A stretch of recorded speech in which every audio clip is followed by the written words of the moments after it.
The Paris attacks have fundamentally affected all of French society. It's been rocked to the core. They pay their respects, light candles and lay flowers at memorials across Paris and further afield. They've done this so many times this year.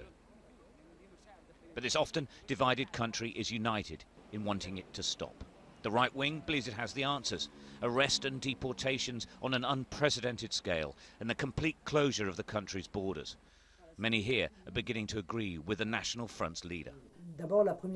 First of all, we have to reinstate our national borders. We have to be able to have the capacity to detect who gets in and who's staying.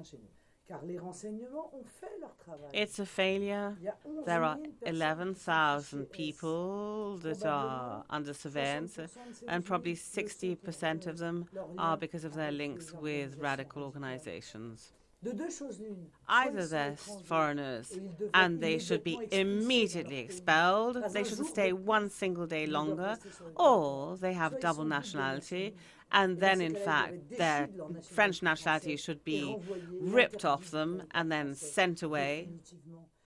The rhetoric of the right is well understood in the vast poor estates that house thousands of the country's immigrants, a second tier in society and the focus of right-wing anger.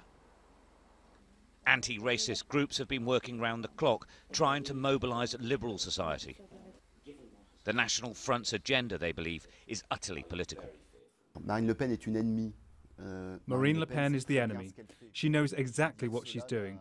It's not like someone who means well, who made a mistake in their reactions. She makes no mistakes. She finds ways of stirring hatred within our country. It's not someone who doesn't understand. She has a cold and calculating way of reacting. Telling her to change her attitude is pointless. We need to tell her supporters to change their views. The sheer number of terror attacks in France this year, combined with warnings that more are likely, has cast a shadow here and could easily usher in a more intolerant era. Human rights groups here are increasingly concerned that there's going to be a right-wing-led backlash against immigrants and refugees, so much so that they're trying to organise demonstrations of national unity. So far, all types of rallies are banned for the time being at least. But those same human rights groups concede that if there was to be another attack here, however small, it would be an absolute disaster for France. Averting that disaster is the key now.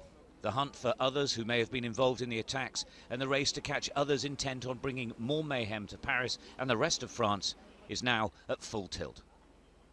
Stuart Ramsey, Sky News, Paris.